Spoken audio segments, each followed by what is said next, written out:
Hey everyone, Greg here. As you may know by now, I'm the co-founder and CEO of TripShock, an online reseller for water sports and tours. For the past 12 years, we've had the pleasure of working with hundreds of operators across the country, and we're looking to grow our community. It's free to sign up, and you only pay when we bring you confirmed bookings. We'll help you reach new customers, fill empty seats, and grow your business like so many have done with us over the years. Head over to partners.tripshock.com to learn more about our program, read testimonials, or speak directly with our supply team. As always, thank you for listening and enjoy the show.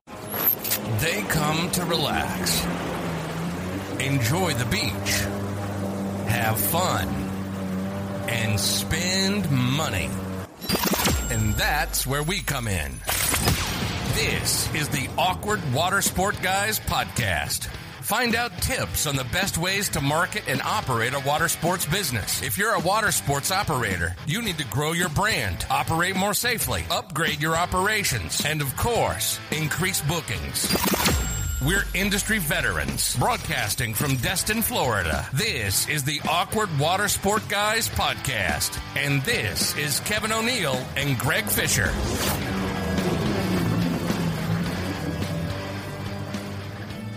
Hey everyone, and welcome to episode 39 of the Awkward Watersport Guys podcast. Today we're going to be talking about politics in water sports, which is the most sexy topic I think we can think of. It is. Like the mayor of Key West held the world record for water skiing to Cuba on one leg or something like that. Did he get detained when he got there? No, this was years ago. Hold on. I gotta look this up. World record water ski to Cuba, Key West. Was it for a charity or he just... No, this is way back in the day. Conch Mayor water skis from Key West to Cuba. I forgot his name. There's a statue of the guy, like a head.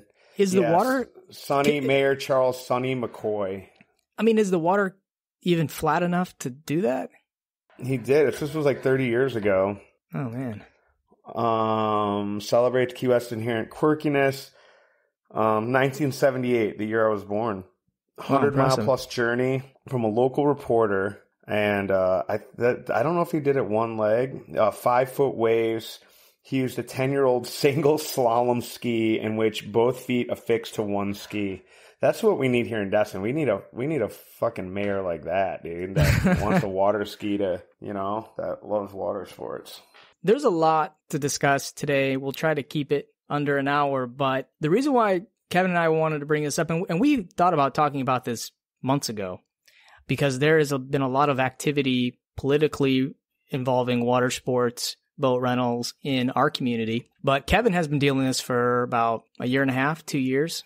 Mm-hmm. And it kind of started with him almost, and then snowballed into lots of other things. Well, this is I think it was the catalyst. It was sort of the catalyst for the show. Because we talked about politics. We talked about what was going on because there, I saw what was coming when they put it in when they started putting shit in the newspaper.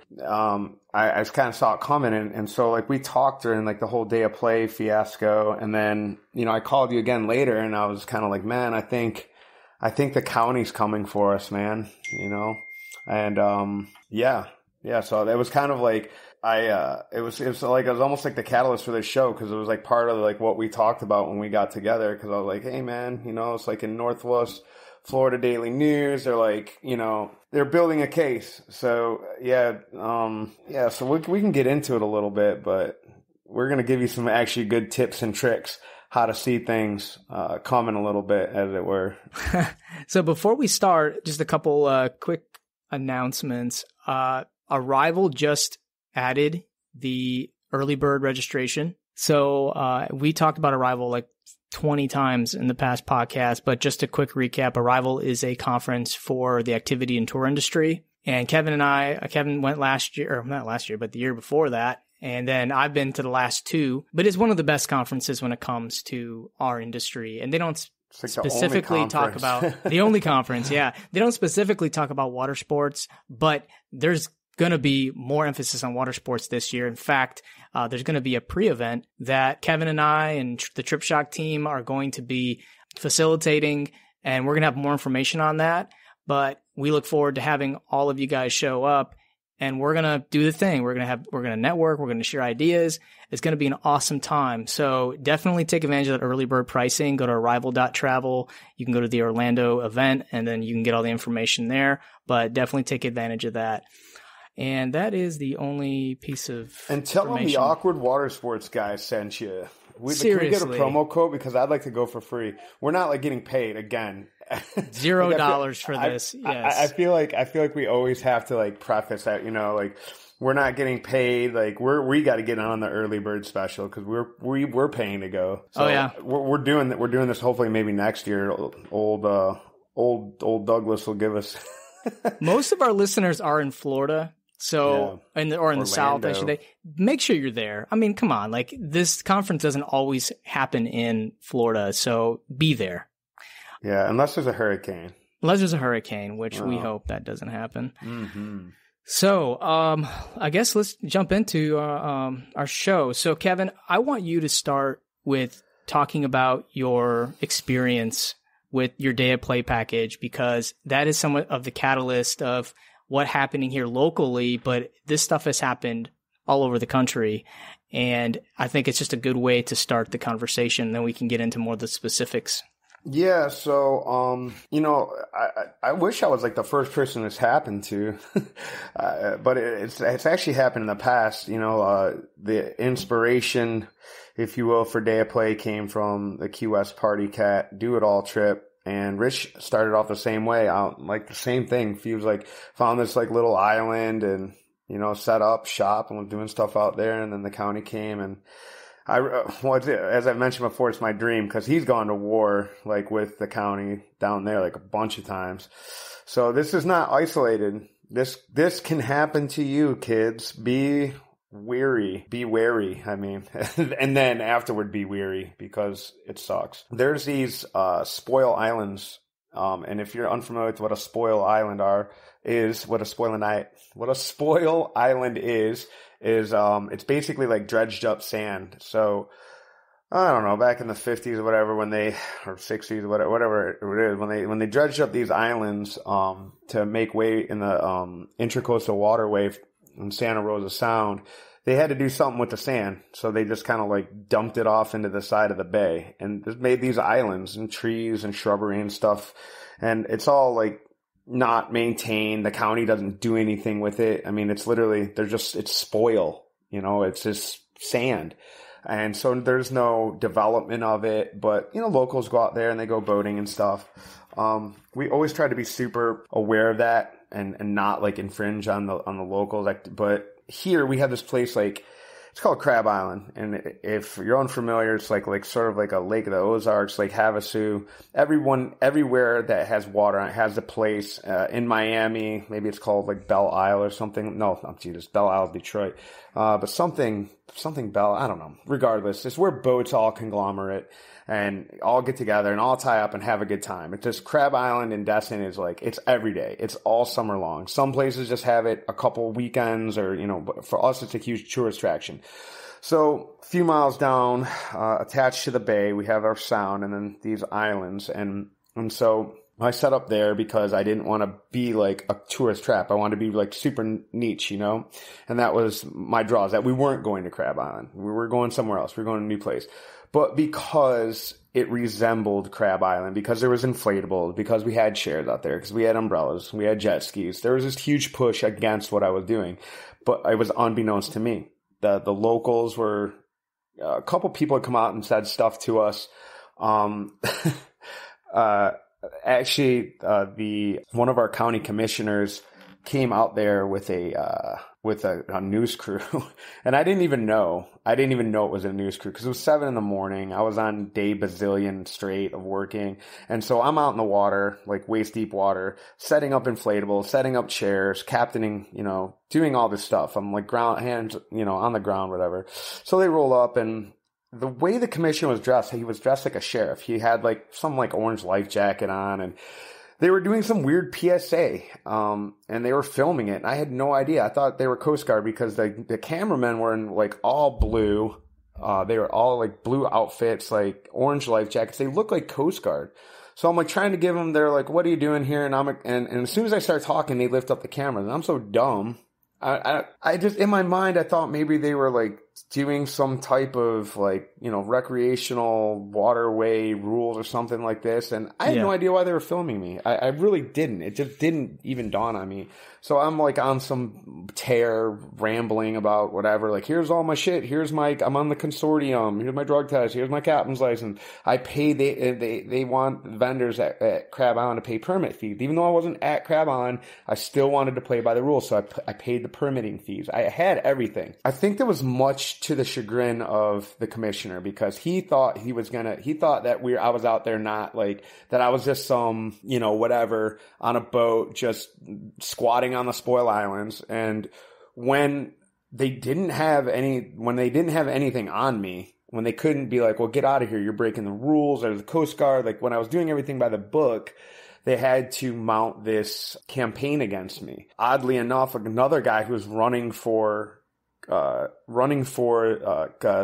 county, one of the county chairs, whatever, like it was on one of his direct mailer flyers. It was like him standing out in front of the islands like, oh, I was in the grassroots effort to push out vendors out of the island. And I'm like, I'm not a vendor. I'm not selling hot dogs. You know what I mean? I'm a licensed captain running a tour in state waters.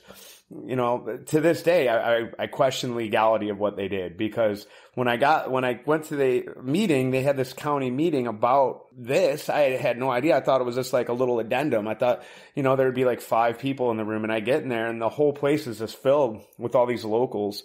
And, the guy running for office or whatever has been here his entire life. His family's from here, and he just got all these people together, and all, they came with their pitchforks and their torches, and they're like, we hate Kevin. Like, they got up there and everyone knew my name. It was the weirdest fucking thing, man. Yeah, so it was on the news. It was out there. I mean, I had like a pink flamingo. There was like 20 people out there on this little corner of this island, and some inflatables and jet skis and stuff. And it was like a stroke of the pen. I got up there and I was just like, what the fuck? Like, I had no idea. I had all this stuff written out about what I was doing and what I felt like it was, how it could. So hold up. So yeah, basically after that video, they wrote to you saying, hey, we need you to come to this chamber. They didn't. The Chamber of Commerce reached out to me and was like, hey, you're one of our members. Just so you know, what he said was, you're getting lumped in with the Crab Island discussion because, not to get too deep into it, but, they've been regulating our little Lake Havasu boat destination area. They've been like slowly regulating it for some years now, and they didn't lump me in with it. They made their case against me personally as like the representation of like, oh, look what can happen to our beloved local spoil islands if we just let one. Like, this will be Crab Island Part 2, and everybody will be out there, and people are defecating in the water. Like, it was crazy. It was nuts, man. So the commissioners held a special session to discuss this and to vote on it. You had to come there pretty much alone and defend your... Pretty much totally alone. Totally alone, like all dressed up, and had my I'm like, I was like gonna have like a normal conversation, and then they put up this 3-minute timer of like, I have 3 minutes to defend my whole livelihood, because I wasn't renting boats, I wasn't renting jet skis, I wasn't doing any of this shit. I was just doing my tour. That's all I was doing. And, I had 3 minutes, and in that 3 minutes, I was just like, I was already beat, because so many people had just gotten up. Like, it was such an offensive, like, it was wildly coordinated, and it was so, precisely directed at water sports in general. And I was the face of that, because I was actually on the news. And as the show goes, like, it's clear I know my shit, and I had everything lined up, and I was doing everything by the book. I had insurance, so they couldn't say I was like out there just kind of being a cowboy, as it were. And, so it was basically, the court of public opinion is where they tried me. And they basically just said no commercialization at the spoil islands. The county has, even though it's state owned, the county has jurisdiction, and these are in the Gulf Islands, National Seashore. And it was fast, it was swift, it was decisive, and it was just like, You know, they're like, no, you can't be out there anymore. There was no talk, no question. Like, I tried to head it up before all this stuff happened. I went with, you know, I went and spoke to the county manager. I really tried to, I reached out to the Air Force because some of those islands fall under the jurisdiction of Hurlburt Field because it's really chopped up. It's really weird out there, the way everything's, you know, so I think they were just like, if we get enough people and they say, no, you can't be out there, it's just one little guy in his pontoon, and I wouldn't fight back. And I didn't. I just didn't have the money and the effort and the time. And so basically, so they thought they were putting me out of business. And I did go meet with some of the commissioners later, tried to explain to them like what I was doing, how it would be good for water sports, how it would be reduce the carbon footprint, as it were, because I was using small amounts of toys to service a lot of people and trying to use like a shared business model. Instead of having 20 or 30 jet skis for 20 or 30 people, I had 5 jet skis for 20 or 30 people that could take turns. Kevin, I got a question. Yeah.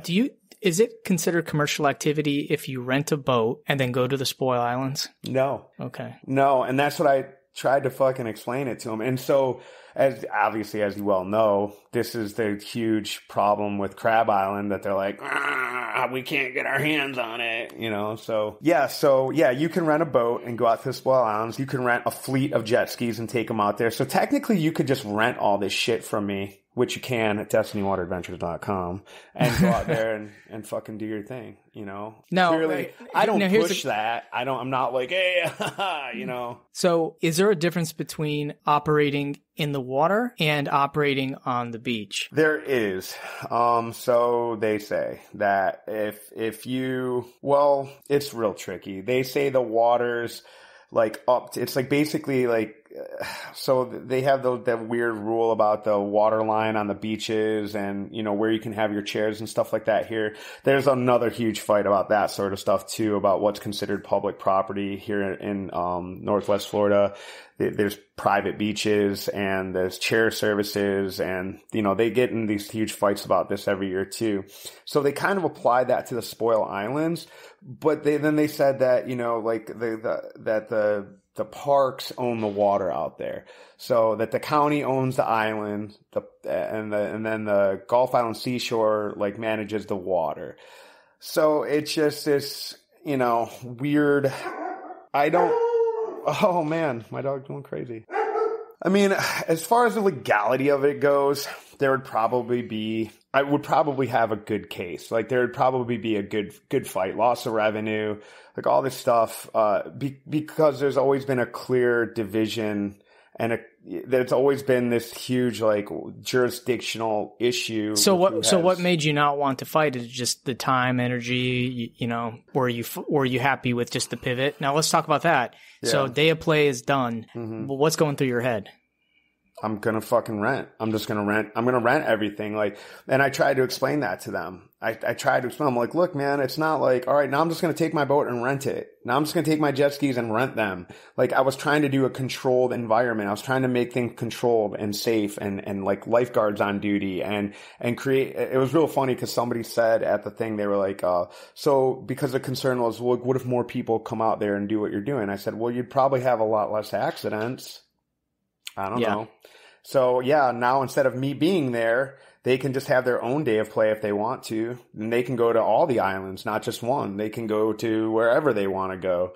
And here you go. So I just. So Kevin, you rent out like 15, 20 boats. Mm-hmm. Now those boats, you could tell these people to go to the Spoil Islands. Yeah. And there could be 20 boats, 100 mm-hmm. people out there any given mm-hmm. day. That's just kind of silly, but you know, well, that's tomato. It. That's exactly it. You know, I said, I mean, you know, I'm like, I know you guys don't get my industry. I know you don't see my long game. All you see is Crab Island Part 2 out there. And it just goes back to having a dialogue with your local politicians and being involved, making them sort of understand and see what you're doing. And unfortunately, we didn't have that. So we didn't have that chance.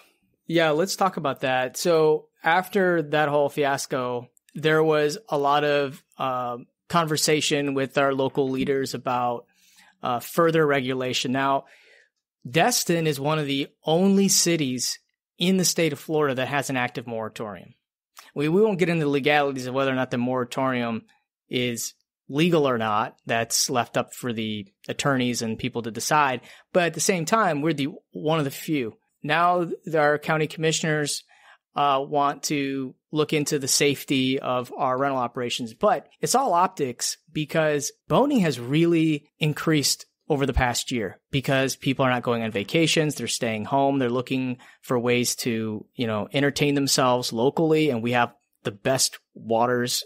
Someone can boat. We got fishing. We got a lot of great parks. We have like a huge, there's this conglomeration of so we have Lake meets the ocean.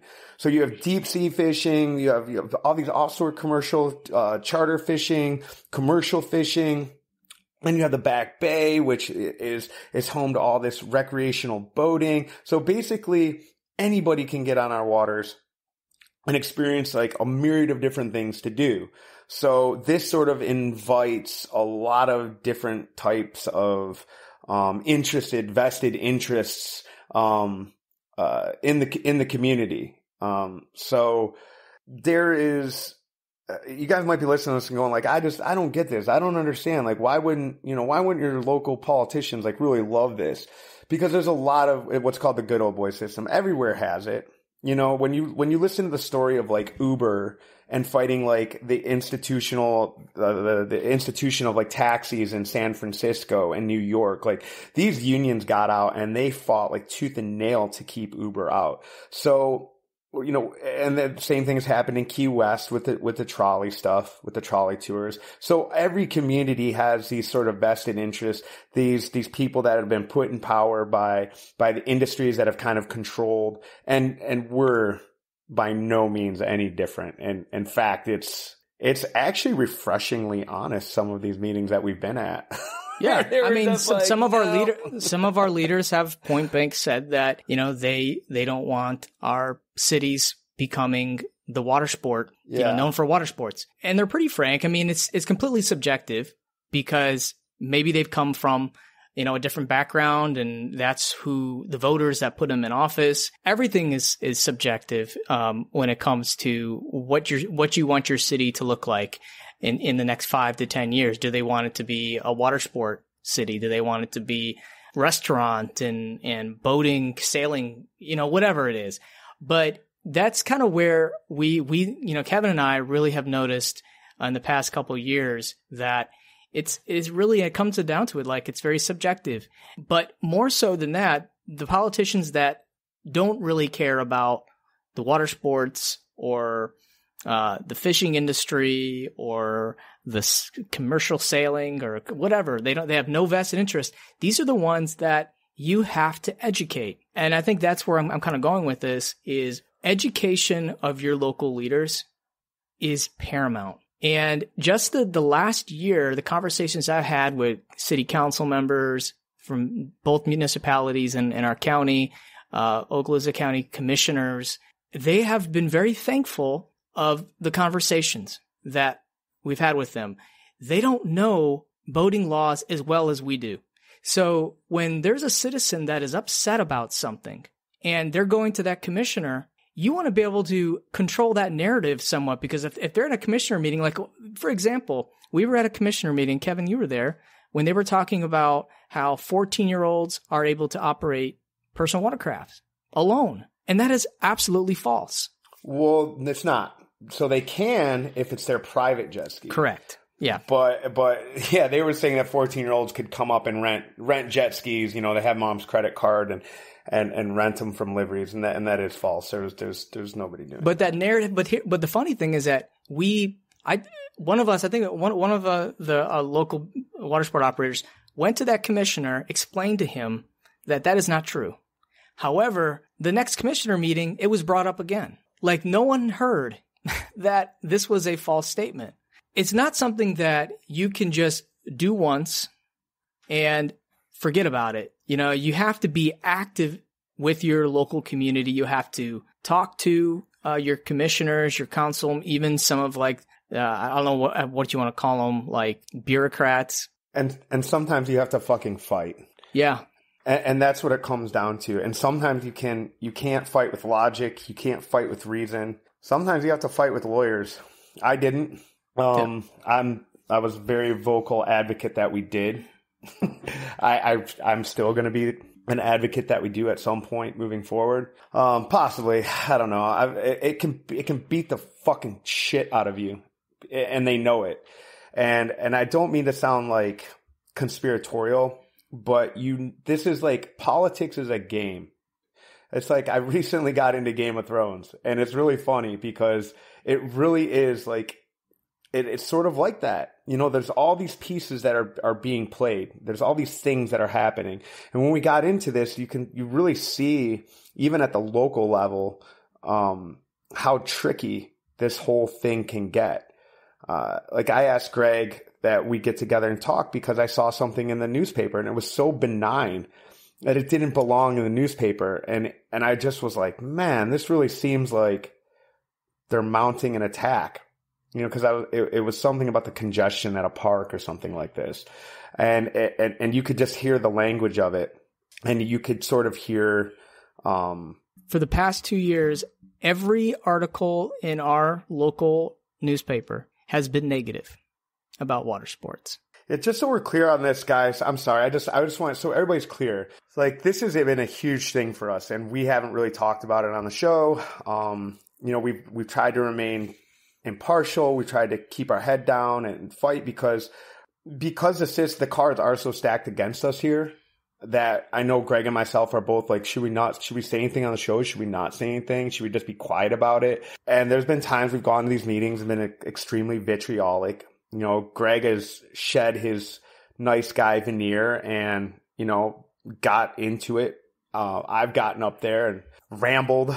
I've thrown any type of tact out of the window. And like, I really, like, if I start coming back to these meetings, like, it's going to be worse. Like, I'm going to dress up like a clown, Greg. I'm going to go full Larry, the guy from Hustler. I don't know if you've ever seen that, where Larry Flint. Larry People versus Larry Flint, where he goes and he just makes a mockery of the whole thing. Because while Greg is a little bit more optimistic about it, I'm definitely more pessimistic and negative about it, because this has just been as I said, as we started off the show, like, going into these proceedings in our local area, I'd already had the rug yanked out from underneath me, and there was impartial and shotgunned, and this involves our entire industry here, which is a huge industry, and so it's not just one little guy on a pontoon now, it's a big group of us that have gotten together and have become a thorn in the side. And so we do want to educate you. I don't mind using AWG as a platform to tell my story, because they had no problem. Like, I was just like, you're going to put me out of business. Like, this is how I put food on my family's table.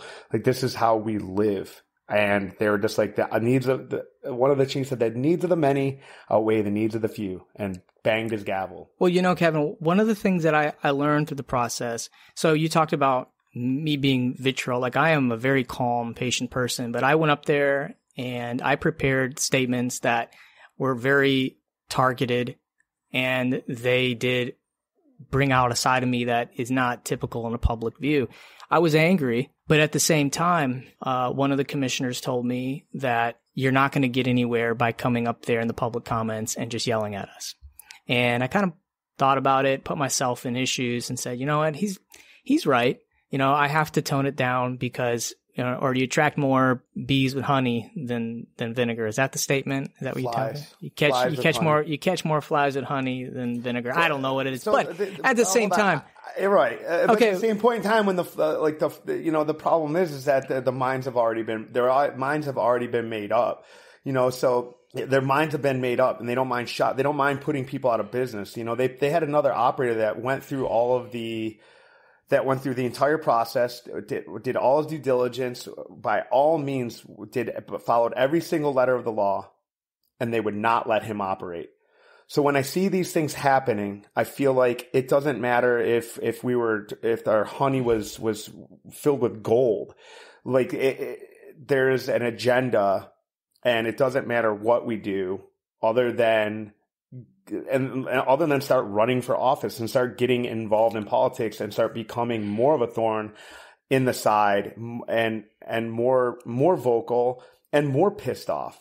because as we sit there and beg to make up, like give us back a little bit of ground, we saw them taking it more away. They were making things harder for us because we were going in there and kicking up a fuss. And this is still going on, this is ongoing. Yeah, it's ongoing. So when I took a reverse path to it, and I started trying to find solutions, I wasn't all okay. I'm not going to change some of these commissioners the way that they think. Like I said, it can be very subjective. They have that seat. They can vote however they want. They can be influenced however they want. So there's two things you can do. You can try talking to them, try to negotiate, compromise, educate them.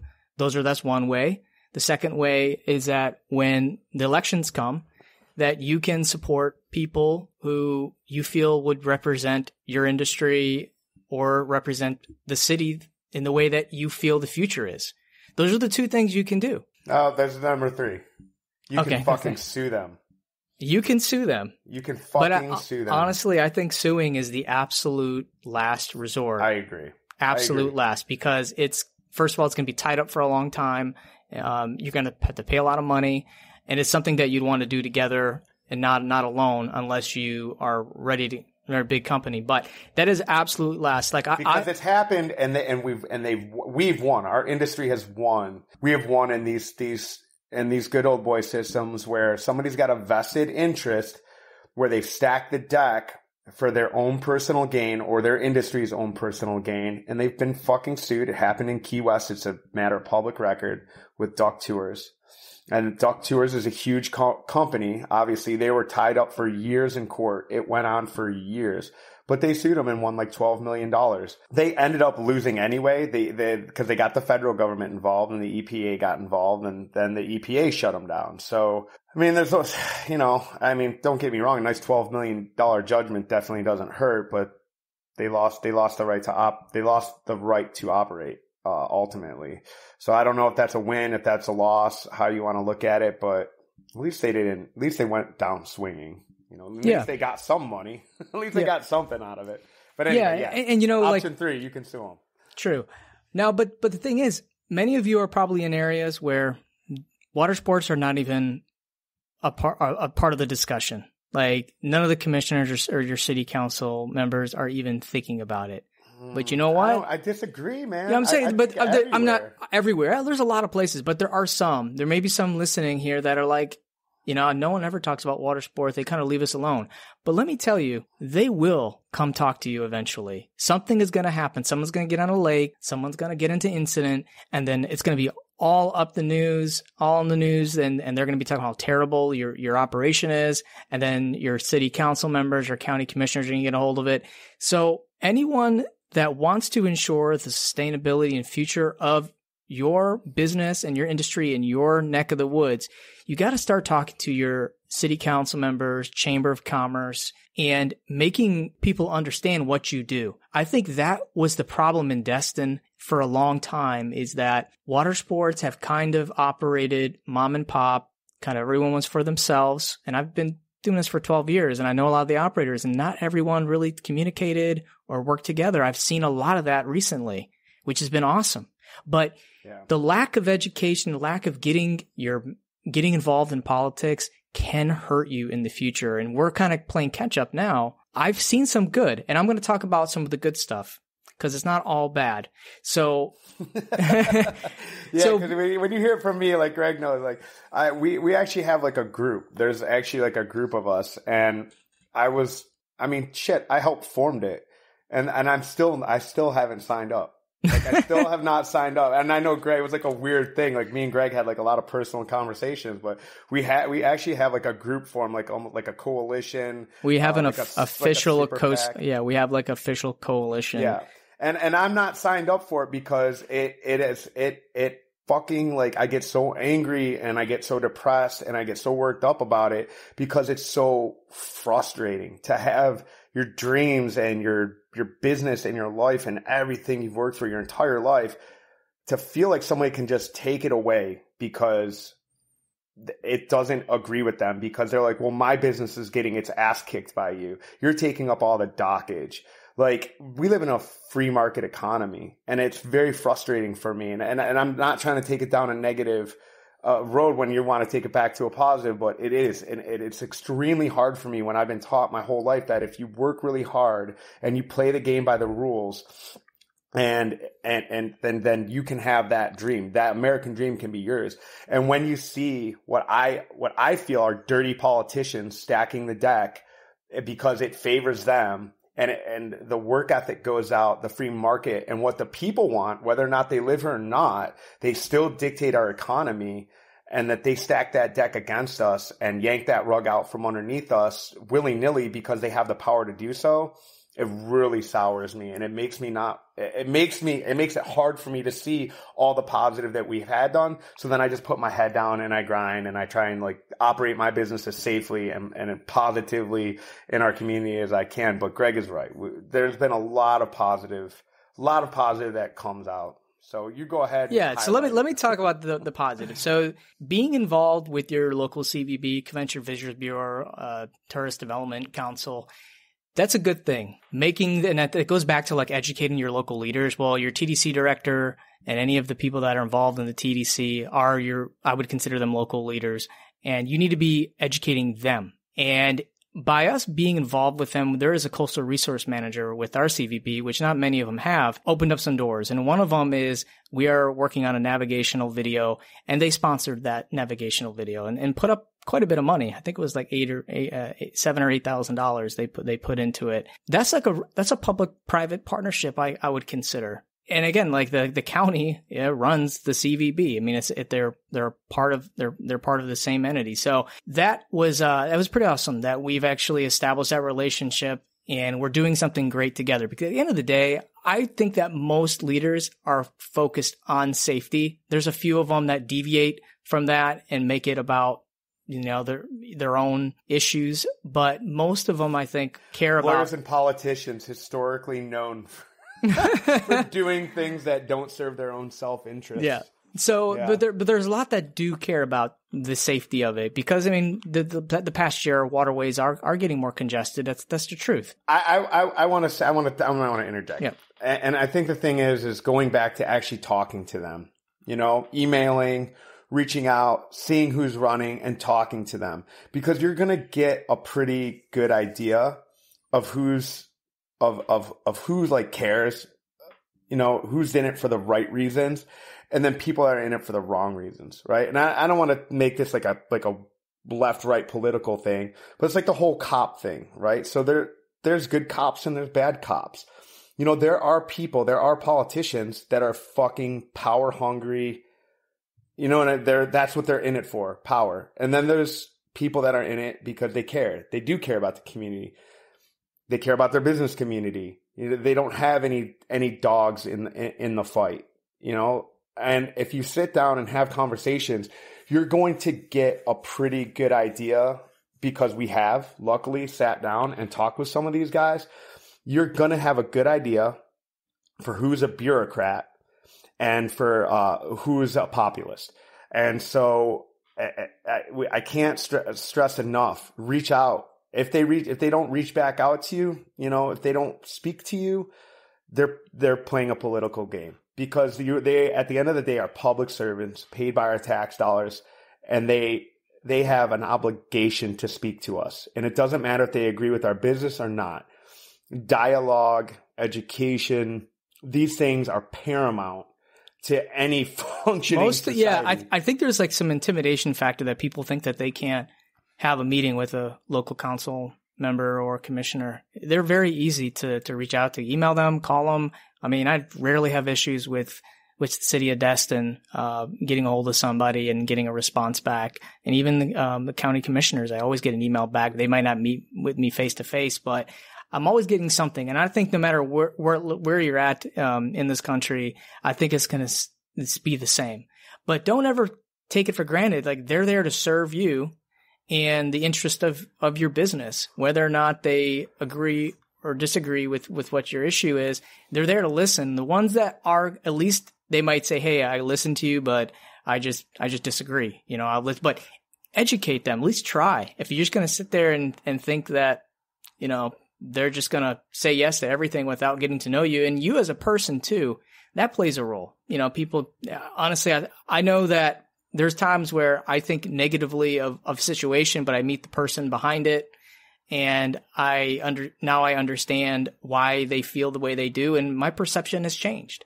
So that's kind of what we've been doing in this area, and it has been working. I feel like, I told you about the county has offered some money for a safety video that the coalition's creating. The city of Destin, which, put a moratorium on us. They extended the moratorium. We've had some challenges with some of the paperwork and application process of getting your permitting. They've actually offered $8,000 for another safety video that we're creating. So there has been some olive branches between our government, and I think we're in the right direction, but it wasn't like that 2-3 years ago. And I think it has a lot to do with us all coming together, educating our local leaders, meeting with them, letting them know that there is a voice in the area, and we all do care. I mean, there's not one business that I know that's like, screw safety, I'm just going to run and make a bunch of money. There's nobody like that. Maybe years ago, there were some people who just weren't, but you can call pretty much any business. They'll answer the phone. They'll let you walk their property. It's not a big deal. Yeah. I think the most important thing you can do is constantly pivot, constantly ask for forgiveness, not permission. Follow your ideas, follow your dreams, and then work with people that are willing to work with you. And then if you plan on being in it for the long haul, start making inroads of getting people in those seats that represent the interests of everybody. I'm very, very jaded when it comes to that whole thing. Like, I feel like the only way we get traction here is getting people in those seats that actually care about our industry. Because I think there's a lot of people we know for a fact that there's people that just want us gone, which is insane. They don't have to be pro water sports. They just have to be pro business and be open capitalism. Be open to listening. Be open to listening to why it's good to have. I mean, when people think water sports, don't just think about tourists. You know how many people can afford a $50,000 boat? How many people can afford waterfront? Shit, man. So many locals love having the ability to rent a paddleboard or get on a boat or, go on a jet ski. And what are we just going to take all that away from people? Like, I think that's one of the benefits of living in a coastal area, that you have access to these boats without having to own them. Just imagine if all you could do is own a boat, and now every subdivision has pontoons in their driveway. I mean, there is a part of this that I think politicians don't see, is that locals are big customers. Yeah, it's really where we're at here, coming from South Florida here, just to see like there is this weird like against all these family run businesses are such good people. It's like, it's so amazing to see like, oh man, let's get rid of these inflatable slides or parasail boats or boat rentals or jet skis. Like, let's get rid of this. This is really bad for the community.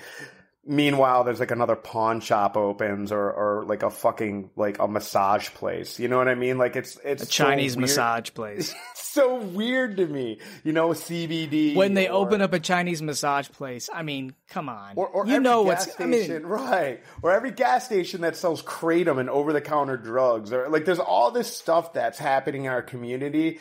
And not once have we had a meeting about like the ills of these over-the-counter, basically like opiate replacement narcotics that are sold openly in the open marketplace. Every single gas station has one, and we don't see this as a problem. There's obviously problems with the civil engineering, our roadways, all the accidents. There's hardly ever, a conversation about stop signs, but yeah, like we're so entrenched in this battle over water sports. And it's because the people that sit in most of these seats were put there, because of a competing industry. And again, I just, when you see this, like under the guise of whatever, it's like, oh, it's all about safety. And then you bring up these numbers and facts and reports, and we're saying like, oh no, like look how many accidents happen from people that own this stuff. It's completely ignored. And our community, it has been a huge uphill fight for us to stay in business. And even And there's these like weird like Facebook groups like City of Destin News. It's like a mock news site or whatever, and they constantly attack water sports, liveries and rentals, and people like have just anecdotally have spoken to like when I had people working for us, like, oh, you work for one of those pontoon rental companies, like, oh man, you know, like there's such a weird. I think we get treated a little bit like second class citizens. You know, one of the other operators said that he told me he went to a party and he told somebody that he rents boats, and I mean some of the people that rent boats here do very, very well. And they kind of like looked, you know, oh yeah, you rent boats, like you're nothing, you know, like why are you at this party right now? And it's kind of sad because a lot of the people who run these boat companies are very successful entrepreneurs. Honestly, it's the concept of like working smarter and not harder. I mean, why would you run, you know, a restaurant and at the end of the year, you know, with all your food cost and labor and licensing and everything, you're making, you know, hardly any profit, and you're now looked at like some wonderful person because you own a nice restaurant. But the boat rental people are actually making way more money. They're growing faster. It's like I said, it's like perception. It's really weird. And it seems like, I don't know if anybody else is listening, email us, DM us, private message us if your community has like this weird view of you or like hate, you know what I mean? Is there like a community that like hates parasailing? Like, oh, what? You're on a parasail boat. Fuck you, man. You know, I mean, it's so weird. I think there's so many counties and places that would just love to have this sort of thing, you know, that would love to have the job, would love to have the revenue, that would love to have this horrific problem that we are, this blight on the community, you know, that provides so much. And there is like in the Fort Walton, it is not economically, it's not economically privileged like our brothers to the east over in Destin. You know, there's like a fair amount of crime. And the community, like there's a lot of blight, a lot of broken windows, as it were, homeless. And these companies that are here, like they provide jobs, they provide tourism dollars, they pull people over, and those people pour into those restaurants. They pour into the limited hotels that we have. They're creating a good downtown environment that we desperately need because obviously the business and economy it's an ecosystem that we all have to, especially in tourism, that we all have to coexist. So us being here is like a really good thing for families, a really good thing for other businesses.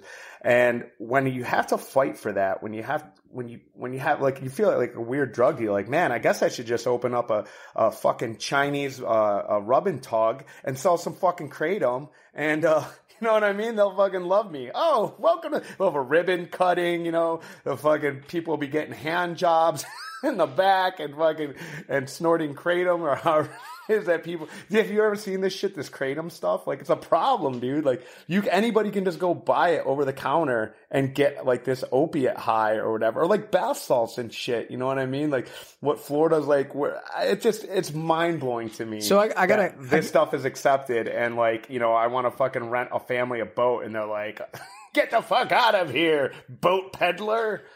What the fuck is wrong with this place sometimes? Man? So I got a question for you. Knowing what you know now about what you went through with Day of Play and everything, what would you do differently starting your business?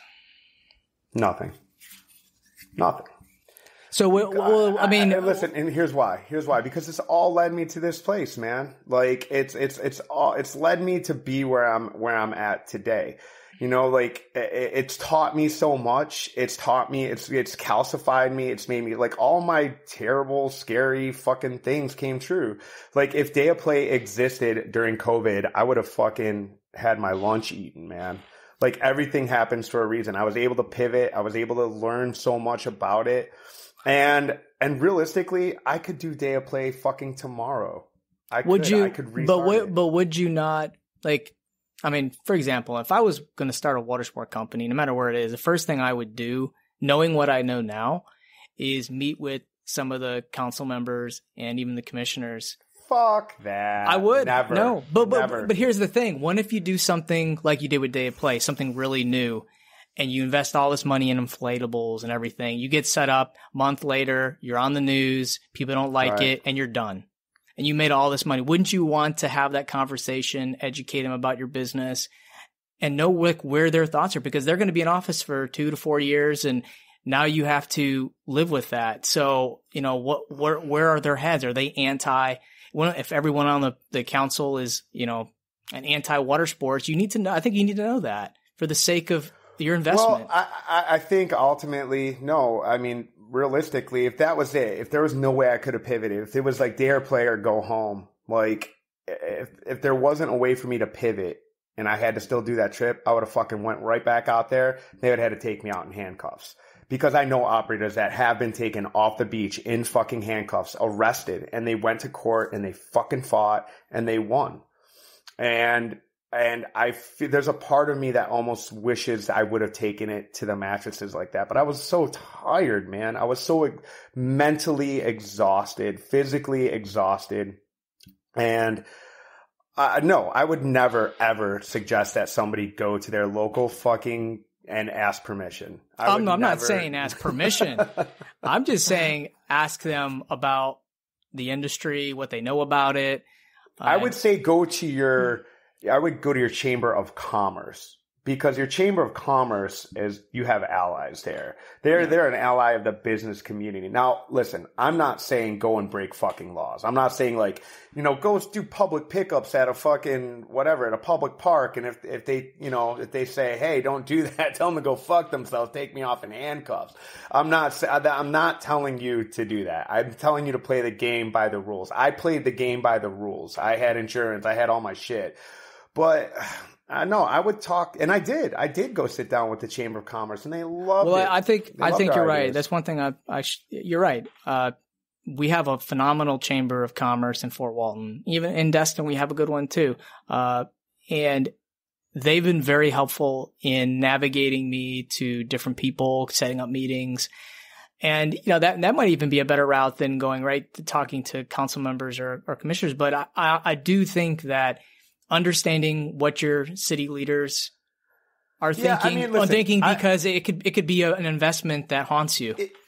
If you're doing everything legally and you have insurance and you're working out of a private dock and you're in state waters and you're doing shit all the right way and you're not breaking any laws, there's nothing wrong with going talking to your business or your political leaders. And, I don't know exactly what you go talk to them about. I mean, I don't think if you're a small operator running 4 skis, and I think that like a Chamber of Commerce would be a better conversation to have. But if you are opening up a large operation, like a day of play type thing, where there's a lot going on a public resource, like a spoil islands, that's the biggest problem, the public resource. And then because there also might be an opportunity to have a deal, to strike a deal with them. Yeah. Hell, you might be able to sit down and go like, oh, well, you might get exclusivity and you might be the only. And that's kind of where I was leading. Yeah, I was leading to is, if you had the conversation with the commissioner of the county beforehand, could you have created a deal with them to utilize that space? No, because I saw it coming and I did try to do that. And then the county, it was after the news thing.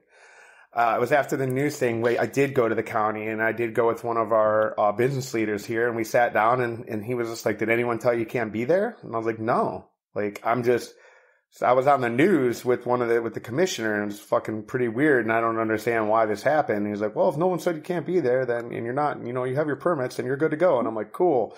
Cut to 3 months later. Well, just think, someone complained in order to get the commissioners to take action, right? Someone had to complain. Okay. So if you approach them before you started and they said, oh yeah, it's a great idea, Kevin. Let's do it. Let's make a deal.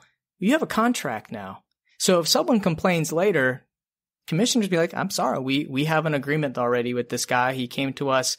So there might be an opportunity if you talk to your local leaders beforehand. What if they told me no? What if they said no?